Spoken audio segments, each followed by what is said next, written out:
ఎగువ ప్రాంతం నుంచి నాగార్జున సాగర్ ప్రాజెక్టుకు వరద ఉధృతి కొనసాగుతోంది. దీంతో సాగర్ 22 క్రస్ట్ గేట్లు పైకెత్తారు. 3,41,990 క్యూసెక్ల నీటిని దిగువకు విడుదల చేశారు. వీటిలో 2 క్రస్ట్ గేట్ల ద్వారా 5 అడుగుల మేర, 20 క్రస్ట్ గేట్లను 10 అడుగుల మేర ఎత్తి నీటిని విడుదల చేస్తున్నారు.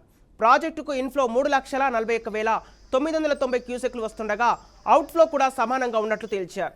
ప్రాజెక్టు పూర్తిస్థాయి నీటి మట్టం 590 అడుగులు ఉండగా ప్రస్తుత నీటి మట్టం 585.40 అడుగులుగా ఉంది. పూర్తిస్థాయి నీటి నిల్వ సామర్థ్యం 312 టీఎంసీలు కాగా ప్రస్తుత నీటి నిల్వ సామర్థ్యం 298.3005 టీఎంసీలుగా ఉంది. మరోవైపు క్రస్ట్ గేట్లు చూసేందుకు పర్యాటకులు పోటెత్తుతున్నారు.